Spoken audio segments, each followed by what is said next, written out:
नवनीत राणाच्या उमेदवारीला आता सर्व पक्षीय नेत्यांचा विरोध वाढतच चाललेला आहे. सुरुवातीला अडसूळ पिता-पुत्रांचा विरोध, त्यानंतर मित्रपक्ष असलेले आमदार बच्चू कडू यांनी थेट जर नवनीत राणा उभे राहिल्या तर आम्ही प्रहारचा उमेदवार देऊ अशी भूमिका घेतलेली आहे. आणि काल रात्री अमरावतीचे भाजपचे स्थानिक नेते आणि पदाधिकाऱ्यांनी थेट उपमुख्यमंत्री देवेंद्र फडणवीस आणि प्रदेशाध्यक्ष चंद्रशेखर बावनकुळे यांची भेट घेतली आणि त्यांनी मागणी केलेली आहे की नवनीत राणाला उमेदवारी देऊ नये, भाजपमधूनच उमेदवारी द्यावी, भाजपचे जे कोणी असेल नेते त्यांनाच उमेदवारीची मागणी.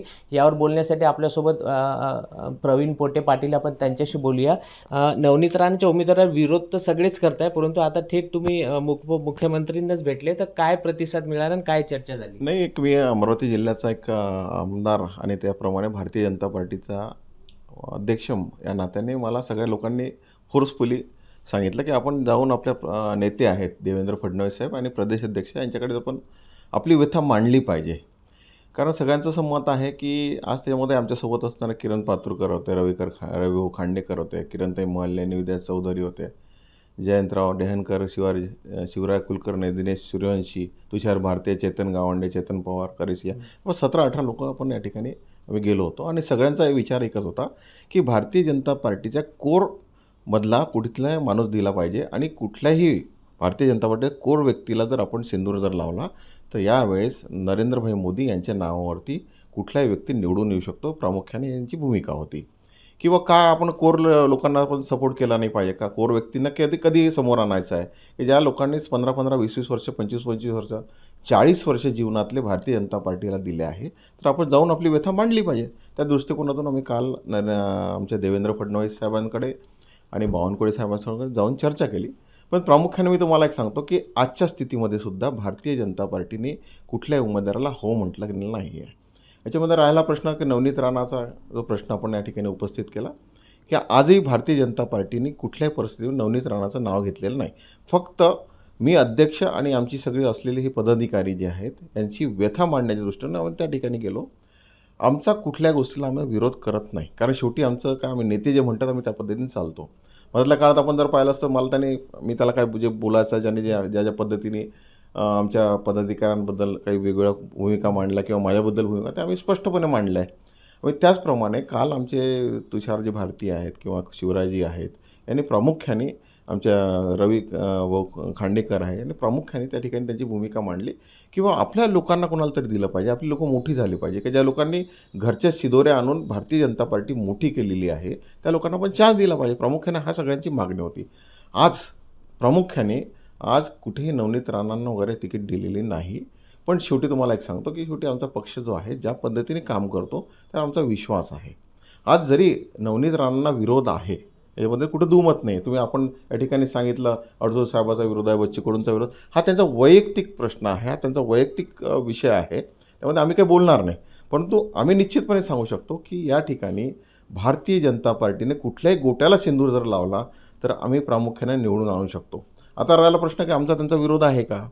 आपण एका गावामध्ये राहतो, एका गावात असल्यामुळे आपण कोणाला विरोध करत नाही. प्रामुख्याने ज्या वेळेस इलेक्शन राजकारण राहते त्या पद्धतीने तो विरोध होतो. याच्या आधीसुद्धा रवीने मला बोलावलं होतं की तुम्ही चहा प्यायला. आज आपल्या माध्यमातून सुद्धा त्यालाही सांगतो, नवनीतला भाभीला सुद्धा सांगतो की तुम्ही आमच्याकडे चहा प्यायला या. पण आज त्यांना काही तिकीट दिलेलं नाही आहे, त्यामुळे आम्ही सोबत आहेच, प्रश्नच नाही आहे. परंतु भारतीय जनता पार्टी ज्या दिवशी आमचे नेते देवेंद्र फडणवीस साहेब जो कोणी निर्णय लागेल त्या निर्णयासोबत आम्ही निश्चित राहू. मी वैयक्तिक अध्यक्ष या नात्याने मला राहणं गरजेचं आहे, हे कुठं दुमत नाही आहे.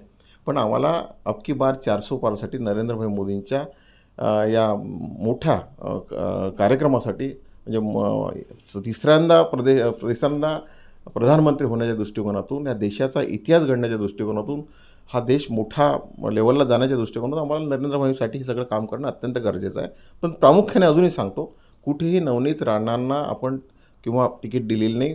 तो भारतीय जनता पार्टीचा व्यक्तीच या अमरावती जिल्ह्याचा निवडून येणारा व्यक्ती राहील, एवढं मी तुम्हाला या प्रसंगी सांगू शकतो. भाजपचे कार्यकर्त्यांशी पण आम्ही काही बोललो, त्यांचं म्हणणं आहे की नवनीत राणाला कोणत्याही परिस्थितीमध्ये उमेदवारी देऊ नये, तर यावर काही चर्चा झाली का? नाही, कसं आहे तुम्हाला सांगतो की आपण जर आता एवढ्यात फार वेगवेगळ्या ठिकाणच्या चर्चा, सोलापूरमध्ये जर आपण पाहिलं सिद्धेश्वर महाराज आहेत, त्यांचंसुद्धा जाती प्रमाणपत्राला धरून मोठ्या प्रमाणात चर्चा झाली आणि भारतीय जनता पार्टीने त्यांची तिकीट नाकारली. त्यांचं आमचे जे हे ज्येष्ठ नेते होते जे आमच्यासोबत काल होते त्यांनी सगळ्यांनी तो सुद्धा विषय घेतला की बा भारतीय जनता पार्टी ही जी आहे निष्ठावंत कार्यकर्त्यांची पार्टी आहे आणि निष्ठावंत काम करणारी पार्टी आहे, सुसंस्कृत पार्टी आहे. तर यामध्ये ज्या पद्धतीने सोलापूरमध्ये सिद्धेश्वर महाराजांचं तुम्ही त्यांची तिकीट नाकारली, त्या पद्धतीने कदाचित या ठिकाणी जर रिझल्ट असा लागला तर तुम्हाला तसा निर्णय घ्यावा लागेल आणि त्या पद्धतीने पार्टीला काम करावं लागेल. हे प्रामुख्याने सगळ्या नेते मंडळींनी ते सांगितलं. आमचा अजेंडा जो आहे किंवा आमचा लोकांचा, आमच्या कार्यकर्त्यांचा, आमच्या पदाधिकाऱ्यांचा जो अजेंडा आहे तो हाच आहे की यांनी अनेक वेळेस यांनी नवनीत ताईंनी म्हणा, भावीनी म्हणा किंवा रवीने ज्या पद्धतीने आमच्या लोकांवरती वार आहे तो राग आहे, सामूहिक आहे, की तो राग असलाच पाहिजे. पण मला एक सांगा, उद्या काय निर्णय लागतो कोर्टात आहे, आपल्या हाती नाही आहे. पॉझिटिव्ह लागो, निगेटिव्ह लागो, शेवटी पार्टीनं जो निर्णय घेतला निर्णयासोबत आम्हाला राहणं गरजेचं आहे. म्हणून मी तुम्हाला ते प्रामुख्याने तेच सांगितलं की बाबा याच्या आधी त्यांनी सुद्धा मला बोलावलं चहा प्यायला. मी सुद्धा तुमच्या माध्यमातून सांगतो या तू चहा प्यायला, काही प्रॉब्लेम नाही आहे, आम्ही सगळ्यांचं स्वागतच करतो. पण शेवटी पार्टी जो निर्णय घेईल त्या पार्टीसोबत आम्हाला राहणं गरजेचं आहे. लोक काय निर्णय घेतील तो पेटीत जाणार आहे, त्यामुळे आम्हाला त्यात काही हे सुखदुःख नाही. पण अबकी बार नरेंद्र मोदींसाठी 400 पार हा नारा आमचा पक्की निश्चितपणे राहील. तर हे होते प्रवीण पोटे पाटील, ज्यांनी काल नागपूरला उपमुख्यमंत्री फडणवीस आणि यांच्या शिष्टमंडळ जे 17 ते 18 लोकांनी भेट घेतली आणि नवनीत राणाचा उमेदवारीवर विरोध केलेला आहे. परंतु पक्षश्रेष्ठी जे निर्णय घेईल त्या निर्णयाचं आम्ही स्वागत करू आणि 400 पार असा जो नारा आहे आमचा पंतप्रधान नरेंद्र मोदी, त्याला आम्ही पूर्ण करू असा विश्वास प्रवीण पोटे पाटीलने ABP माझाशी बोलताना व्यक्त केली. कॅमेरामॅन अमोल देशमुखसह प्रणय निर्माण, ABP माझा, अमरावती. ABP माझा, उघडा डोळे बघा नीट.